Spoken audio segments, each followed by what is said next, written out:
I'm Janet Comer. And I'm Ashley Glaze. Now, I would like to ask you a very important question. Okay, go. Do you like people to direct your actions and tell you exactly where you want to go? That way you don't have to think for yourself ever? No, I like to think what I'm going to do and then go and do it and make my plans. No, I'm sorry. We're going to have to stop that. There is to be no thinking for yourself, especially if we're in the dark ages. Okay. Ugh. And you're also a girl. Oh, So that means there is really no thinking for yourself okay. at all. But, lucky for you, we're not here to talk about the dark ages. Thank goodness for that. We're going to emerge into the Renaissance. And the Renaissance is going to be a time period called rebirth. It literally means rebirth. And it's a rebirth of this idea of thinking for yourself, of not just taking what people say, like the clergy, but going and reading the book for yourself. And this is going to be able to be done because it's not going to be just written in Latin and Greek, which was dying off very quickly. Right. And not many people were very fluent in that. And so these books are going to come out and they're going to be able to be read by noblemen who are, for once, instead of just taking it for what they're saying, they're going to go, I want to know what it says for myself. Good for them. And so it's going to change and it's going to progress us out of the dark ages. And so, but with that, with thinking for ourselves, we're going to be able to see all of the problems that are taking place. That's going to cause some issues later for us. But right now, it's going to be a positive thing. Oh, I like positive. Makes me happy. Have you seen this movie? It's about a guy from back in the day. You ever seen any of those movies? About a guy named Da Vinci. The Da Vinci Code? The Da Vinci Code. Oh, yes. Yes. Well, in the Da Vinci Code, that's fictional, as well as Tom Hanks' hair that doesn't move. The plot line fictional, but the Da Vinci guy himself is actually real. Okay. His name is Leonardo da Vinci, and he is going to be the ultimate Renaissance man. Okay. He's What gonna makes him ultimate? Well, he's going to be able to be an architect, Okay. a mathematician, a sculptor, a painter, an inventor. In fact, he even comes up with the kite. Oh, how cool is that? I know, except I'm not very good at flying kites. But he makes it so that it works. And he is not going to be one who wants to sit around and have people tell him what to do. He likes to travel, he likes to learn different stuff from other people, and he is going to become the ultimate Renaissance man because of that. And people are going to take his ideas and run with it about being able to think for themselves, to become a master of different areas, not just one area. Now from that, we're also going to have a nice little segue over here into Italy, because he visits Italy, and Italy is not what we think of it as today. Okay. You know, a nice unified Italy. It actually consists of 3 different city-states. More than 3, but today we're talking about 3. Okay. First is Milan. Milan is going to be ruled by this guy named Forza. He comes in with his band of mercenaries and takes over. Except, can you tell me the problem with having a band of mercenaries as your that army? means you're going to have to cater to your army. You're going to have to make them happy all the time, pay them enough money for them to stay loyal to you. Otherwise, you're out. That's right. And if you have a band of mercenaries as your army and you're not giving them enough, well, let's just say Forza doesn't make it. Oh. But, you know, he tries. He rules over Milan for a little bit. Then we have Venice. Have you ever been to Venice? No, but I want to go. Me too. But we need to make sure that we have plenty of money if we go there. How come? Well, we don't actually have normal roads and things like that. They actually travel by water. Oh, It's a series of canals. Wouldn't it be cool if we could travel here in the school down the hall in a canoe and a canal? Wouldn't that be awesome? We could flood the school. I think that would also be gross because it smells in Venice too. Okay, well, I just thought it would be kind of cool. But now we could charge an arm and a leg for the gondola as we work our way to each classroom. And then we could put all of our students on the same gondola, maybe, and get them all to class at the same time. On time. Wouldn't that be exciting? I don't know. Now I'm picturing gondolas flipping over, and let's get back on topic. Okay, I'm sorry. I was just thinking outside the box. That's that's Venice traveling through. But their leader is called a doge. It's not really the doge who has the power. It's going to be the merchants because they're the ones making the money. And if money and power go hand in hand. Kind of like today. You got the money, you got the power. Exactly. I see. And so, then we come to my favorite. Okay, what's your favorite? Florence. How come? Well, it's kind of like this big dramatic scandal, and I like scandals. So you're into drama? Of course. Have you ever seen like one of those puppet shows where you have the string, like Pinocchio? Well, that's Florence. All right, you have the Medici family who's back here going, of course I'm not ruling Florence. Now go do this to the leader. And the leader goes and does it. And all of Florence is aware that the Medici family is actually ruling Florence. Ah. And the Medici family is just like, we're good. The people are good. And the leaders, they get to look like they have power without actually having power. So I guess they get to dress fancy, look like they've got the money. Right. Everybody. And then someone tells them what to do, and maybe they're okay with that. Exactly. Okay. They're good. They get to look like they have power. And for some people, looks are all that's important. Well, you're right about that. Well, then this guy comes along, and he's very much so, he's a priest, and he's very, regimented, and he's like, you guys are doing all of this wrong, and you know how it gets in today's time when we hit like an economic depression and we all of a sudden don't have money, and you want somebody to blame. Exactly. Well, the Medici family says, you know what, if you really like this guy, and we know things aren't going well right now, then we're just going to step down and let him take over. It's okay with us. Well, did the people like him? They did at first. They thought this was a great idea. And the Medici family, they were smart. They were politically smart. They knew this wasn't going to end well. And literally, maybe a year, two, it gets into it, and this priest guy all of a sudden has very heavy rules. There's no laughing, and there's no dancing, and there's no... Kidding me. They can't play cards. And I personally love a game of Uno. So I would not like Well, this I like so to much. dance and sing and be silly and laugh. Well, you're just a heathen. Obviously. And we're going to have to execute you. I don't like the way this is going. They didn't either. And so the Medici family quite nicely says, well, if you would like us to come back, then we will be happy to come back. And so they come back looking great and wonderful, like the best leaders in the world. And this guy, this priest, he disappears. Ooh, kind of sounds like someone killed him. No, he disappears. No? Just disappears. Okay, we'll just leave it there then. Okay. But that wraps up Italy. Now, moving on, while this is happening, we kind of see these political moves and things going and happening.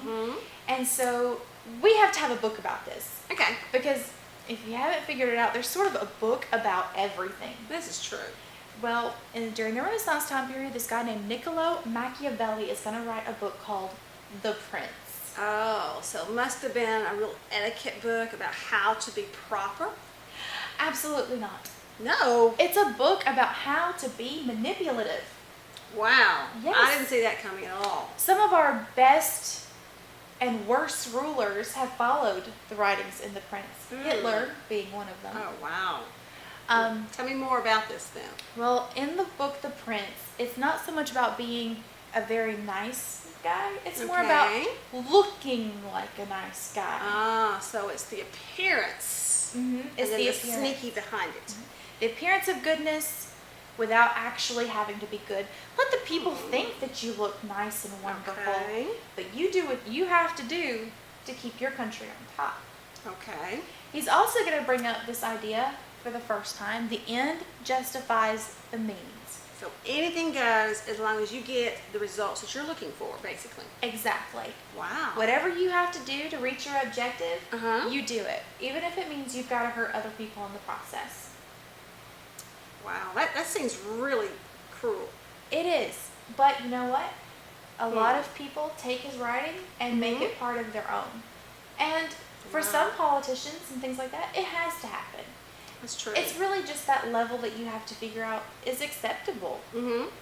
Now, on the flip side of that, you have Baldassare Castiglione. Ooh. And he is going to write a book called The Book of the Courtier. Okay, so what is this book going to be about? Well, this book is actually what you were describing earlier about how to be the perfect gentleman Oh, really? and the perfect nobleman. Uh-huh. Mhm. Okay. Well, first off, you were born into it, Okay. right? You couldn't just all of a sudden become a gentleman. You had to be born into it, and there had to be aspects of you within that. Even if you were born into it, there are certain things you had to do. Like, for example, you had to know how to read the classics, like the Okay. Iliad and things like that, and you had to be a very good warrior. That would be important, especially in that time and age and all. Okay, what else? You had to be a gentleman when it came to women. Ooh. I know, crazy. Respect women. Treat them the right way. Mhm. I like that. Yes. And in our today's time, that Uh-huh. might look something like, maybe opening the door for them. That would be nice. Or- Or maybe coming to the door to get you on a date rather than Oh. just sitting in the car and honking your Excellent horn. idea. Just Excellent some idea. thoughts Maybe refraining from using some of that language out in the hallway. that we hear. That we yes, hear. and we just no, we don't want to hear that at all. So, those are some of the examples. Now, girls, if you're wondering what you're doing, you're not doing much of anything. You are going to be taught how to bake and sew and keep a good household. And Keeping us in the kitchen. Is that what we're saying? In the house, cleaning the house. This is all we get. isn't the catchphrase "make a sandwich"? Yeah, that's Ugh, basically how that goes. I don't like how this is going now.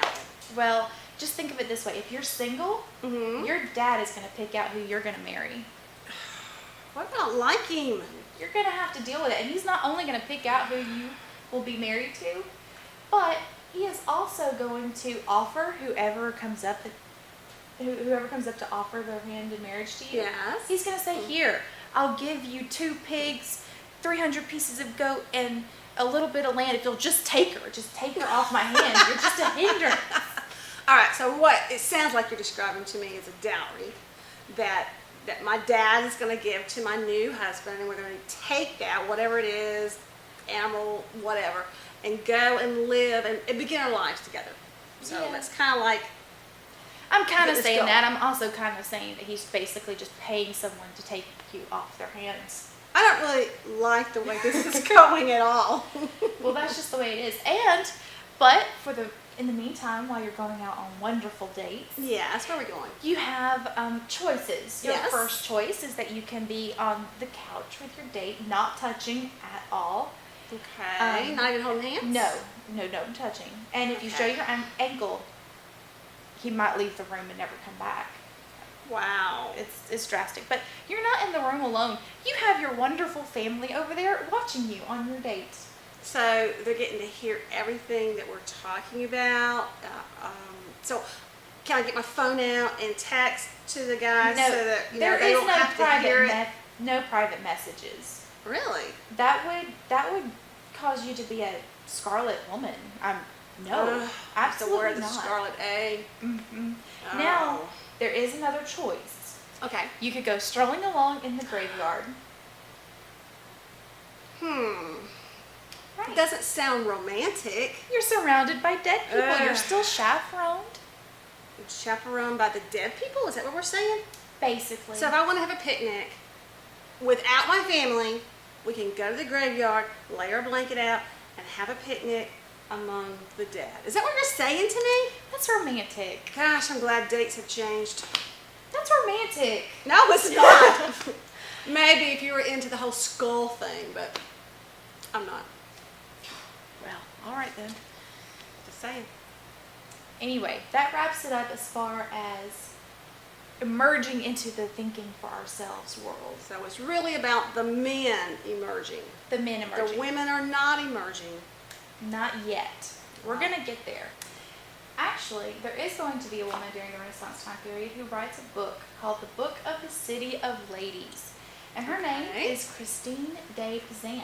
Novel argument that we are just as capable of learning as men are. What, like we can think for ourselves? And be rational. Rational? I know. Wow. What a novel idea. It is. She gets a lot of flack for this book, actually, I'm sure because she does. we are not able to be rational during this time period. We are more highly emotional. But Christina's ahead of her time, and so she is going to not be very popular for her time period. Okay. But she does get it out there, and that's progress. That's more than what we had before. Gets the ball going at some point. Exactly. And she's a free thinker. She is. I like that. Now, some other good books that are going to come out during this time period is Dante's Inferno. Ooh, isn't he the guy who wrote this comedy on heaven and hell? Yes. Only it really wasn't funny. It wasn't at all. The different levels and stages. And we tend to focus on the fact that there was different levels of hell, but there was also different levels of heaven. Well, that's interesting. So the better I am, the higher I'll go in heaven, and the worse I am, the lower I'm going to go in hell. Exactly. Oh, didn't know that. And that's going to be written in the Italian vernacular. Okay. Which is getting it out there into more of the everyday language of the people. Okay. And then for England, we're going to have the English vernacular written by Chaucer. Well, he writes the Canterbury Tales. Oh, yes. The stories of the pilgrims as they're traveling somewhere. Sort of. Something like that. It's different stories. It's a collection of stories of people that we think he ran across on his journeys. Okay. And so, for example, if you've ever seen the movie with Heath Ledger, A Knight's Tale. I have not. That was actually one of Chaucer's stories. Or Beowulf, not in the Canterbury Tales, but Beowulf. That is one of Chaucer's stories too. Except that movie, that wasn't a great depiction of it, but still a great story. Okay. And then we're going to switch gears from talking about books to talking about the art of the time period. Okay. Because when you start thinking for yourself, when you start thinking of yourself, does it just impact one area of your life? Oh, no. It doesn't. It affects all areas of your life. Books, thinking, home life. Well, it's also going to affect art as well. So I can express myself in paintings and stuff? Yes, exactly. Oh, I like this part. And so we're going to have two different groups of art. We're going to have the Italian Renaissance art. Okay. And the way to remember the Italian Renaissance art is to know your Ninja Turtles. Okay, let me try to remember my Ninja Turtles. Donatello, Raphael, Michelangelo, I can't pull the last one out. Who's the last guy? Leonardo. What does the Ninja Turtles have to do with the Italian art? Well, actually, the Ninja Turtles are named after the 4 prominent artists of the Italian Renaissance. And one of the things that's going to be pertinent about these 4 people is that they're going to go with a look that portrays the human body as perfect. Okay. And this ideal version of the human. It's going to be beautiful and soft and wonderful and light and flowy. And it's not how things really look and appear, but it's how we want them to appear. We want the beautiful side of life. Okay. It's kind of a throwback to ancient Greek culture. And one of the famous paintings that we're going to talk about is the creation of Adam. It's actually on a ceiling. And it is where the 2 fingers are almost there, and historians have debated about the space between those 2 fingers for ages. Really? Well, what kind of things do they debate about? Well, they debate about how Adam is kind of looking like he doesn't really want to stretch out and reach God, but God is really reaching and trying to get there. But then they think about the age difference and the way they look, and why did he put that negative space there? And so it turns into this big historical debate. You have the flip side to this perfection. Okay. You have the Northern Renaissance. So we're going to talk about this guy named John von Eyck. Okay. Eyck. Yes. He is actually the first to use oil paint. And so in the Italian Renaissance, you have these soft pastel colors, and it's very light and airy. With Jean, he's going to be dark and menacing, and the colors get heavier. And he's not going to be about making you look perfect. He's going to be making you look real. Oh, I kind of like this. Real. Yes. It's cool. In fact, in one of his paintings, he actually portrays a woman and a man in their bedroom. Ooh. And she was pregnant in the picture. And so with him to show an everyday scene, it's stepping outside of the boundaries.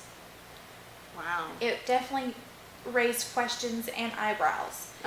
But then you're going to have Albert Dürer.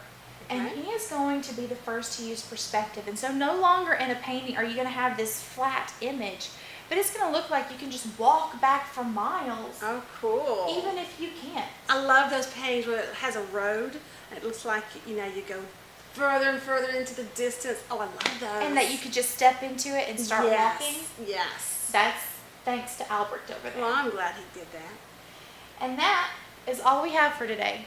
Thank you for watching. Peace out.